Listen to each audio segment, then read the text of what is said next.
What's up, everybody? Welcome back to the channel. Today's video is going to be all about the new ISO Hemlock that was added with Season 2 to Modern Warfare 2 and Warzone 2 and Warzone Mobile, technically, but for some reason Warzone Mobile is only available in Australia, but that'll be worldwide soon. But I got all the base stats for this weapon, including the damage profile, so we're going to go through it, compare it to other weapons. I don't have all the new data for Season 2 yet, waiting on Sim to release their data mine stats, but I do have all the base stats for this. I gathered this myself. No attachment stats yet, but we should still be able to get a pretty good feel for where this is going to sit in terms of meta for this season. So let's get into it, and we will talk about the ISO Hemlock. So the Hemlock feels like kind of a low recoil, higher time to kill weapon for mid to long range. So I'm going to compare it to the TAC 56 because I think that's a similar weapon. It's just a slower time to kill, but more accurate kind of weapon. So looking at the base stats real fast. 600 RPM, pretty standard, 30 round mag, 2.5 second reload time, 250 millisecond ADS time.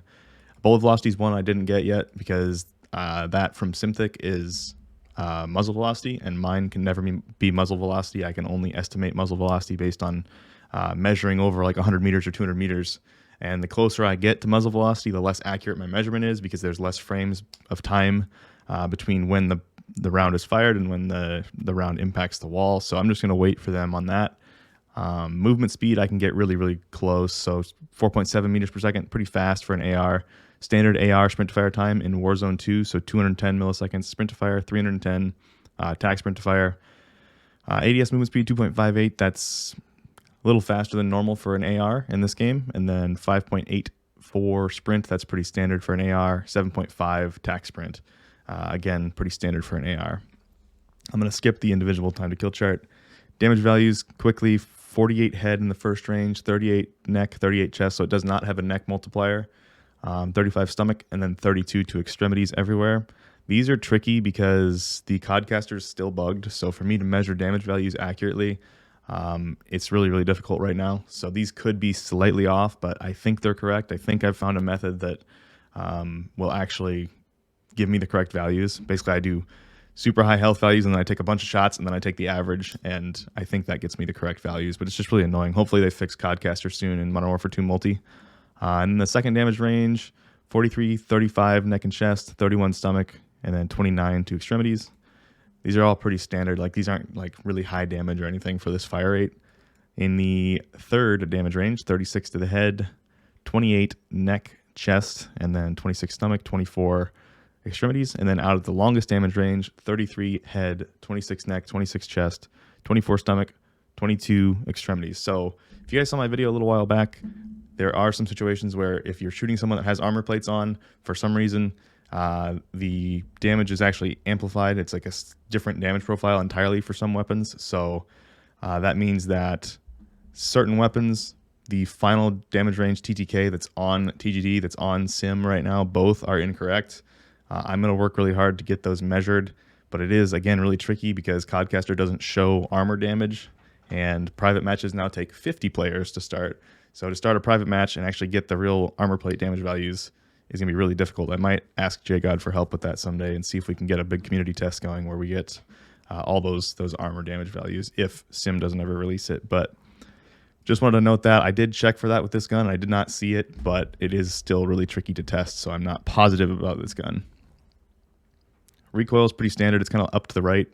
If I just stack these, it'll be a little clearer. So recoil on top of it, pretty standard there, but we'll compare it to the TAC 56 when we get to the bottom. As far as the shot to kill tool, so this is the tool on TGD. It's a premium feature that lets you see how many shots of like mixed shot locations can reduce the TTK. So in the first range, the way you would use this, so we're in the first damage range right now, this says that our default shot location that we selected is chest. So this means that if we mix in some headshots, we can get 3 shots of the chosen shot location plus 3 shots of the other shot location, in this case, head. So if you get 3 chest shots and 3 head shots, that will get you 6 shots to kill instead of 7, reduce that time to kill. So that's like the exact number of headshots you need to reduce that time to kill. So this is a long range gun most likely, so we can look at all of them real quick, but it's usually, a lot of the time we found that the meta was weapons that only needed 1 headshot to reduce the time to kill. So in the second damage range, you do only need 1 headshot off of chest shots to reduce that time to kill. And it takes 8 stomach shots and only 1 chest shot to increase that time to kill. So you can miss a bunch of chest shots and still get the chest TTK in that second range. In the third range, it takes 4 headshots, so that's not good. And then the final damage range, it takes 3 headshots, so not looking great there. Let's scroll down and look at the actual time to kill here. Combination 250 health, TTK. We've got the Hemlock and the TAC 56. These colors are a little too similar probably. We need to update the colors for these charts, but you can see that in the first range, the Hemlock is quite a bit faster than the TAC 56, 600 milliseconds. That's actually pretty good for an AR, so this could be interesting for like a sniper support maybe. But then out at range, they get very, very slow. So both of them, the TAC 56 is slower in general, but both of them are pretty slow at over 1,000. Now, if we take bullet travel time out of this, you'll see that the ISO is at 900 milliseconds, which is still pretty slow. If I put on the Season 1 RPK, so let me do that real fast, add in the RPK to this comparison, you're going to see that it's going to kill way, way faster at range. So this blue line is the RPK out at range, 700 milliseconds. It has been nerfed. These are not the updated values, but just to show you how this compares, dramatically slower time to kill than what we had in the previous season. We've got some updates coming to TGD 2.0 for recoil right now. It needs a little bit of love. It just doesn't look as good as it did on TGD 1, and we don't have the underlay of the target, so you could see how much recoil this actually was compared to a character model in-game. So those updates are coming. But looking at this, we've got the ISO Hemlock in like the reddish color, TAC 56 in the orange, and then the RPK in blue. This is 30 rounds for each weapon. So you can see that it does have very low recoil. So the actual magnitude of the recoil is very low compared to even the TAC 56 and the RPK. So it will be a very accurate weapon. So I think it'll kind of fit in maybe as like a sniper support, and it will probably feel pretty good long range, but it just won't kill people fast enough to end up being meta. I don't think, at least compared to the other LMGs, maybe some of those battle rifles even might sneak into the meta in this patch. So we'll see. I think it's a decent gun, but I don't think it really stands out as like, oh my gosh, this is going to be the meta. Something I do want to quickly mention, in this game, this weapon has the 300 Blackout Rounds, so those actually say that they change damage and fire rate. So that's something I'll have to gather after this video. I just wanted to give you guys the preliminary base stats, but I will obviously check out the 300 Blackout and 300 Armor Piercing. Actually, it has every type of ammo except the high velocity for the 300 Blackout. So these have no tracers, and they increase damage but reduce fire rate. So I'll do a follow-up video at some point that will have the rest of the damage values, and it'll be up on TGD so you guys can see that. But that'll probably be one of the first things I do. Just as a reminder, as I'm going through this, if you guys appreciate all the work that I put into building this website, and I don't test the stats anymore thanks to Sim, so huge shout out to them. But just building the website, making the YouTube videos, if you guys appreciate all that work, don't forget to drop a sub to the channel, like the video, comment what you think about the Hemlock. But yeah, I appreciate you, and let's continue going through this. For a recommended build for long range, I don't know that this is really going to be a great weapon for long range, but if you want to try it out, 45 round mag I would recommend if you're playing anything other than solos pretty much. Ammunition, I think high velocity rounds personally are the most valuable long range attachment for any weapon, just because bullet velocity helps you hit those shots, and it really has like no negatives. It doesn't really hurt the weapon in any way that really matters at long range. Optic is personal preference. I think this thing's low recoil enough that you can probably put a little bit of extra zoom on there. So I would personally probably try the Schlager 3.4x. That tends to be one of my favorite attachments. I also think that the Choreo Vibrodot, or not the Vibrodot, the Olay V laser. This one is one of my favorite attachments as well, again because it just doesn't really have that many cons. You have to be cognizant of the laser being visible while you're ADS, but for most situations long range it doesn't really matter. So this is just a really good attachment to help with aiming stability, aim down sight speed. The reason I choose this one over the LAZ, I just think the red laser is slightly less visible in most places on the map. So even though that's the only difference between these two, is this one helps with sprint to fire time and the laser's red, and this one helps with the same things, except it doesn't have sprint to fire time and it's green. So I prefer the whatever this one's called. I don't know how to say that. But then that leaves one more slot. Barrels in this game tend to just not be worth using in general, with some of the other attachments that just do more. So if you're looking for absolute maximum recoil reduction, you're going to want to look for probably like the Socken Tread 40. This does a ton of actual physical recoil help, but it does hurt your aiming stability. So the gun's going to sway more, and the sway is already pretty bad in this game. So I tend to not actually use that. I tend to use an underbarrel, something like the, if you look at the actual stats on other weapons, the Lock Grip Precision 40, even though the stats don't look like they're that good, it tends to be basically the most recoil reduction you can get without absolutely terrible ADS penalties compared to the other attachments. So this is the one I tend to go with for my underbarrel, and this is the build that I use on most of my long-range weapons. Occasionally, if I want some more bullet velocity, I'll put a suppressor on there. Suppressors tend to do more bullet velocity in this game than barrels, so they've kind of made barrels not so good. So we'll see if they update that in the future. But this would be the build that I would personally try. But yeah, if you want more bullet velocity, you can go with probably like the Gauge 9 mono suppressor. Most likely this has the highest bullet velocity, not tested yet. And Sim hasn't released their data yet. So that's just from other weapons. I think that one will be the highest, or the Harbinger D20. So those are the options. Kind of you have to think for yourself what you like here. But let's get into tuning these attachments as well. In Season 2, if you watch my patch notes video, they've made tuning much more important. So the positive effects of tuning are stronger and the negative effects are less bad. So now tuning is much more important. If you don't tune your weapon, probably you're going to be at a pretty big disadvantage now. Lasers can be tuned as well.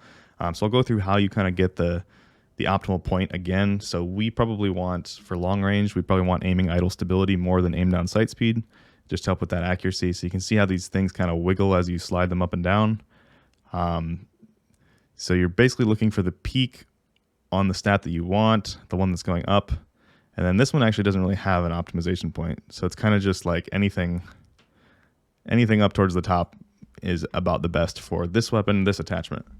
Aim locking steadiness or sprint to fire speed, definitely aim locking steadiness is what we want here. So we'll do the same thing, slide this up. And you can see that the accuracy actually gets a little bit worse towards the top. So the optimal point is probably like right there. So plus 0.44 ounces. For the lock grip precision 40 underbarrel, these are the optimal points I found, plus 0.32 ounce in weight on the vertical slider, and then all the way to the left for aim down sight speed on the horizontal slider.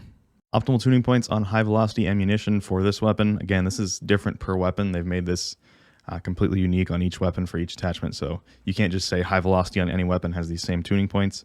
Since this is a long range gun, I don't really want to make my recoil any worse, even at the benefit of getting more bullet velocity. So I'm just going to leave the horizontal one in the middle. Probably a good balance point between recoil steadiness and bullet velocity. And then damage range, we don't care about as much on a long range weapon. It's still important, but I would say recoil overall is just quite a bit more important. So that's the optimal point there that I found for recoil smoothness. On to the Schlager 3.4x. So sliders between flinch resistance and aim down sight speed. I would say flinch is actually quite a bit worse in this game when you're hit with bullets, so it makes you miss a lot of shots. So I would go for flinch resistance personally, but if you want it to be snappier, you can tune it for aim down sight speed. And then close versus far optic position, this is mostly personal preference. Basically, if you put it closer, you have a much better sight picture because the optic is closer to your face, so you can see more of the area around the target. And then if you tune it for far, it tends to not bounce quite as much, so the recoil tends to not visually be as jarring when you tune it for the far position. So I usually use close just because I like to have really good picture of my target. But yeah, that's mostly personal preference there. If I was going to build it for sniper support, which I think is more the role this is going to fit into, I do think there's much better sniper supports out there, but I think this will be pretty decent in that role. So I use a lot of the same attachments here, 45 round, lock grip precision, and the same laser for sprint to fire time, ADS time, things like that. And then the only thing I would swap is high velocity ammunition for the X10 grip. So this gives you better sprint to fire time and ADS time. We really need that ADS time and sprint to fire time because a lot of the combat's going to be up close when you're using this with a sniper. You're going to have to compete with SMGs, so you really need to get both those values down. As far as tuning goes, I haven't done this yet, so let's just do it live. Recoil versus aim down sight. I'd say aim down sight's more important on a sniper support. So let's find the optimal point here. So you can see handling gets worse there at the end. So the optimal point is like right there. Sprint to fire speed versus idle stability. Again, sprint to fire speed is going to be more important on a sniper support build. So this one doesn't really have, I don't know, this one's kind of dramatically hurts that idle stability, but you don't get that much extra. But I think sprint to fire time is really important in this case. So we'll go basically all the way to the left. There's no real optimal point there. Lock grip precision, let's go through the tuning for this. Hip recoil control versus, so I didn't mention this before, but hip recoil control I think is just the same as recoil control right now. It's probably something they want to add or something like that, but it seems, I tested this, even though it just says hip recoil control, it seems to affect the actual recoil pattern when you're ADS, so I'm not sure why it says that. Personal preference here for what you want to build a sniper support for. I don't really think hip walking speed is very important, so I would probably leave it on recoil control. Again, aim down sight speed is going to be really important, so we're going to leave that. For this one, though, we do want to swap these. So this was for long range. We're going to change these to close range now. So optimal point here. It's kind of like right there. And then we want to put this one towards sprint to fire time. Optimal point here is right in there. So that's a good tuning there for the laser. And then optic, again, is personal preference. Rear grip, did that one already. So yeah, I think we're good there. It's going to be a decent sniper support, but like I said, I do think there's better options, and I will be covering that in future videos for sure. Big shout out to my friend FPSKrieger. He makes my thumbnails, and he let me use his account to actually do these tunings, because even in private lobbies, you can't tune the weapon unless it's max level. So big shout out to him because he's got the gun fully leveled, so that let me do the tunings for you guys. All right, that's it. That's all I wanted to go through. Hope you guys learned something. I'll be getting those 300 blackout rounds as soon as possible. It's just really annoying to test damage right now, and I wanted to get this video out. But yeah, base stats for the ISO. Seems like a decent gun. It's not overpowered or anything, but it's probably going to be pretty okay. Just probably not the meta, but it's decent. But yeah, hope you enjoyed it. I'll see you in the next one.